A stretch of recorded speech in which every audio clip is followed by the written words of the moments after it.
Salut tout le monde, c'est Flo et aujourd'hui je vais vous j'ai commencé ma chaîne YouTube et aujourd'hui je vais vous présenter un de mes pronostics que j'ai envoyé à ma communauté.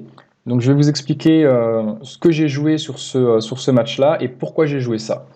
Du coup, le match que j'ai décidé de jouer ce soir, c'est Gibraltar contre le Danemark. C'est un match de qualification d'Euro 2020. Je vais vous dire en gros ce que j'ai joué sur ce match et après, par la suite, je vais vous expliquer pourquoi j'ai décidé de jouer ce match. Du coup, ce que j'ai joué. Donc moi j'ai joué un over, donc ça veut dire plus 2. J'ai décidé de jouer cet over 3,5. Donc ça veut dire plus de 3,5 buts dans le match, qui est coté à 1,52. 1,43 si vous avez par exemple sur Winamax, mais sur 1xBet c'est 1,52. Donc over 3,5, qu'est-ce que ça veut dire pour les personnes qui commencent les paris sportifs? Over 3,5, ça veut dire en fait qu'il y aura, donc selon moi, selon mon analyse, plus de 3,5 buts dans le match. Ça veut dire en gros que, par exemple, on peut avoir une victoire du Danemark 4-0, on peut avoir une victoire du Danemark 3-1, on peut avoir une victoire de Gibraltar 4-0, ce qui m'étonnerait fort, mais ça reste très très peu probable. Ou on peut avoir une victoire du Danemark, je sais pas, 8-0 par exemple. En fait, le truc, c'est qu'il faut qu'il y ait plus de 3,5 buts dans le match. Du coup, le pari que je fais, c'est over 3,5, donc plus de 3,5 buts dans le match, coté à 1,52. Pour ceux qui me suivent depuis un moment, vous savez qu'en fait, je joue pas trop ce genre de cotes. Je suis plus une personne qui joue des cotes aux environs de 1,7 jusqu'à 3. Sauf que là, c'est un peu la reprise des qualifications d'Euro.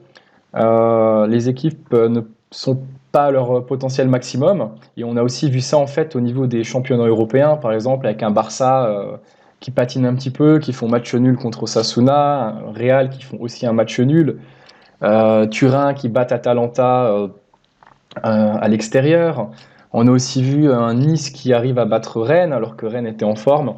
Bref, au vu des résultats récents, je préfère y aller vraiment mollo, vraiment très doucement au niveau de mes premiers bets sur les championnats européens. Du coup, je reste sur mon over 3,5 coté à 1,52. Vous pouvez voir que là, c'est mon outil Flash Score. Mon outil Flash Score, qu'est-ce que c'est? C'est un outil qui me permet en fait de voir les cotes sur les différents bookmakers. Mais c'est un outil qui est très utile aussi pour voir en fait les derniers matchs des différentes équipes et les scores. Alors là, par contre, il y a juste un tout petit souci au niveau de Gibraltar. On n'a pas il manque en fait les matchs de cet été.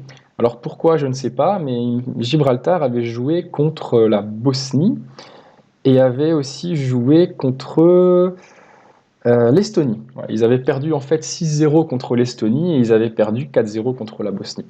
Du coup, pourquoi est-ce que je joue, moi, un over 3,5? D'abord, je m'étais penché en fait de jouer un handicap avec le Danemark. Je voulais jouer Danemark moins 3,5, mais je me suis dit, mince, si le Danemark gagne 3-1, ce qui est selon moi le plus probable, mon pari ne passerait pas. Du coup, je me suis dit, pour le même prix, j'ai droit à un over, donc je joue un over 3,5. Alors pourquoi? Alors, on sait déjà que Gibraltar, c'est une équipe qui est faible.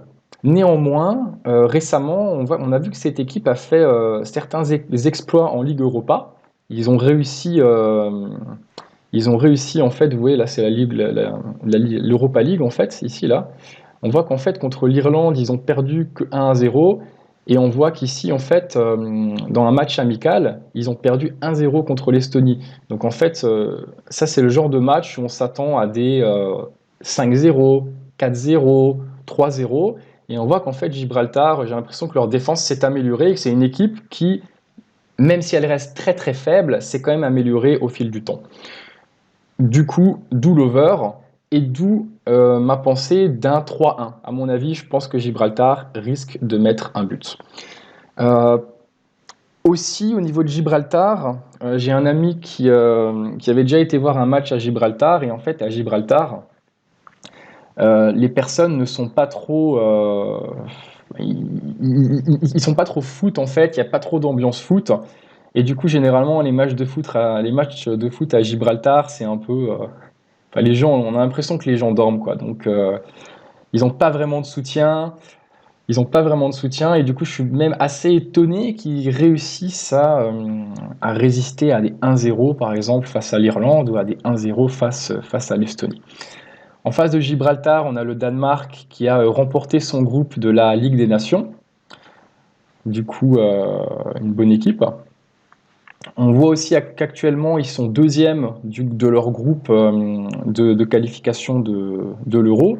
Et on voit que surtout, derrière eux, en fait, ils ont la Suisse. Et devant eux, ils ont les Irlandais. La Suisse qui est une très bonne équipe et qui est juste à 1 point du Danemark. Du coup, le Danemark sont un peu obligés de gagner ce match. Donc je pense que le Danemark vont marquer pas mal de buts à cause de ça, parce qu'il faut vraiment qu'ils mettent des buts et il faut surtout qu'ils gagnent ce match. Il ne faut pas qu'ils jouent ce match un peu en mode fanfaron où ils mettent qu'un but. Il faut vraiment qu'ils gagnent ce match et qu'ils en mettent un minimum 3. 3, Gibraltar 1 ou 4, ce qui ferait gagner le pari. Au niveau des formes des équipes, on voit que le Danemark ont réussi à mettre 5-1 contre la Géorgie. Néanmoins, la Géorgie, qui est une équipe aussi faible, mais qui est une équipe pas aussi faible que Gibraltar. Gibraltar qui est vraiment une toute petite équipe. J'avais aussi une autre analyse. On voit aussi que les Danois, en fait, alors je ne sais pas si vous vous rappeliez, mais en fait, ils avaient marqué 20 fois au niveau de tous leurs matchs confondus, ils avaient marqué 20 fois au niveau des éliminatoires de l'Euro 2016. Si on reprend l'ancien Euro, ils avaient quand même réussi à marquer 20 fois, donc c'est une équipe en 2016. Alors je ne sais pas si on peut remonter ici jusqu'en 2016.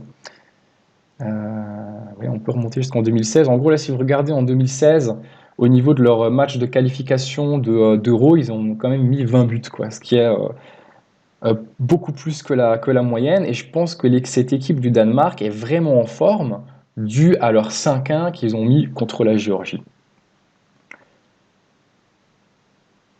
Derrière, on peut voir que le Gibraltar, voilà, ils se prennent énormément de buts généralement quand ils sont à domicile. Quand ils sont à l'extérieur, c'est pire encore. Mais néanmoins, comme je l'ai dit, ils ont réussi à résister à l'Irlande et à l'Estonie. Du coup, je pense que, à défaut de se prendre un 8-0, ils vont éventuellement se prendre un 4-0, voire un 3-1. Donc je pense qu'ils peuvent gagner. Enfin, je pense qu'ils peuvent marquer un but, pardon.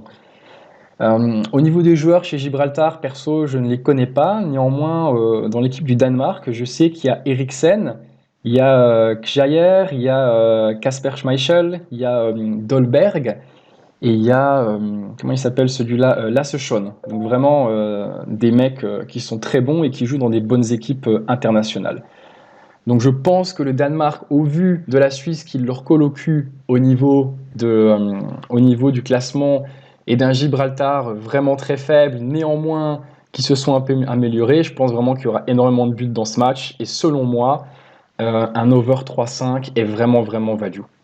Voilà, donc après, à vous de voir si vous voulez suivre ou pas ce pari. Moi, je vous ai fait un peu l'analyse et vous voyez qu'une analyse, en fait, de match, c'est relativement simple.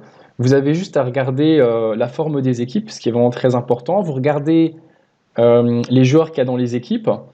Ensuite, si vous avez des infos sur le terrain, c'est vraiment intéressant. Par exemple, et ça d'ailleurs, j'ai oublié de vous le dire, à Gibraltar, ils n'ont pas de terrain en herbe, ils ont un terrain synthétique, mais généralement, si on regarde les équipes qui arrivent à Gibraltar, généralement, elles arrivent quand même à marquer des buts, elles arrivent quand même à jouer, même si c'est sur un terrain synthétique. Je pense que tout joueur de foot professionnel est quand même adapté à un terrain synthétique.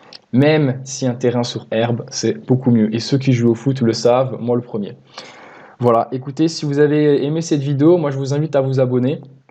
Je vais faire d'autres vidéos comme ça, je vais essayer d'en faire 2-3 par semaine. Malheureusement, je ne peux pas faire une vidéo par pari que je donne à mes abonnés.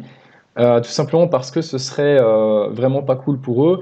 Et deuxièmement, parce que je joue environ 50 paris par mois et je me vois mal faire 50 vidéos de 10 minutes tous les mois. Ça me prendrait vraiment énormément de temps.